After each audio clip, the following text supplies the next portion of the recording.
sortez On donne une la réplique parole par maintenant. rapport. SMS de pouvoir répondre, c'est tout.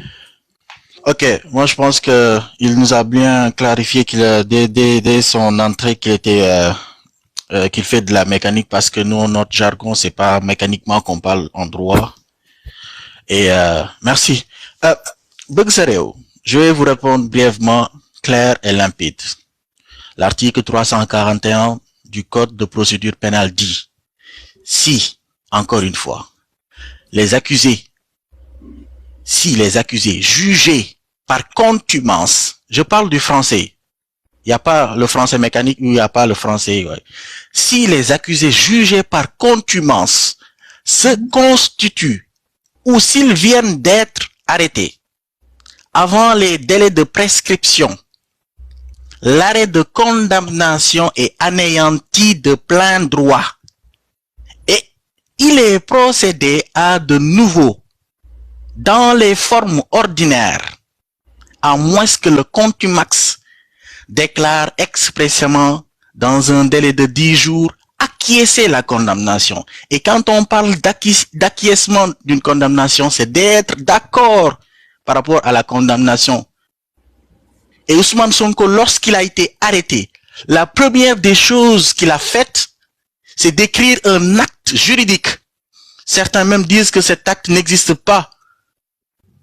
Mais il a produit un acte juridique, parce que dès lors qu'un greffier pose sa signature, pose son cachet, c'est un acte juridique authentifié, du moins.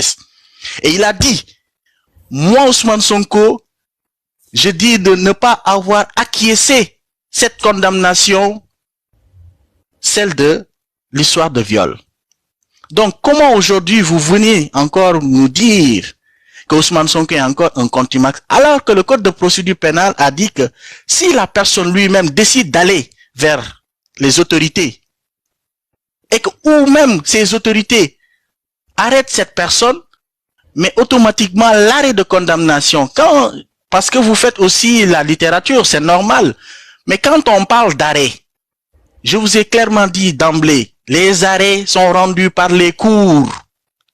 La chambre criminelle a rendu un arrêt de condamnation. Quand on donne une décision de justice, on parle du lexique c'est-à-dire, il faut quand même qu'on parle du droit. On parle d'arrêt de condamnation.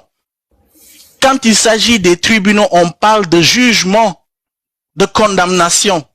Et on a dit l'arrêt de condamnation est anéanti de plein droit. Quand on dit plein droit, c'est quoi? C'est-à-dire que c'est nul et non avenu. C'est clair, limpide comme l'eau de roche. Et je reviens encore pour vous répondre. Vous avez parlé aussi des parrainages. Oh my God.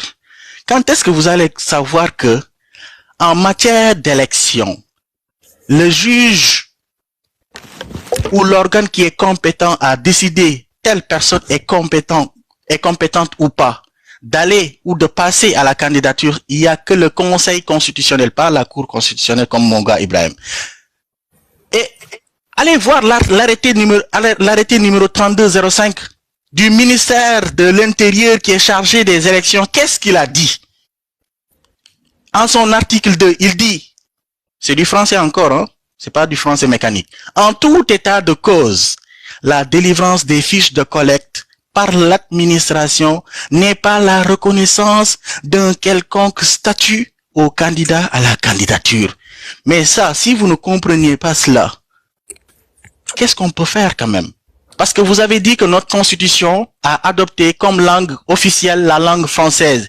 Mais si on ne comprend pas français, c'est pas de notre faute.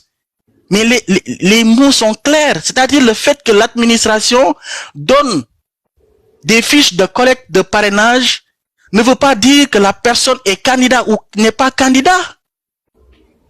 Donc si la DGE se substitue en étant automatiquement la justice, en décidant de ne pas donner des fiches électorales, mais c'est un problème.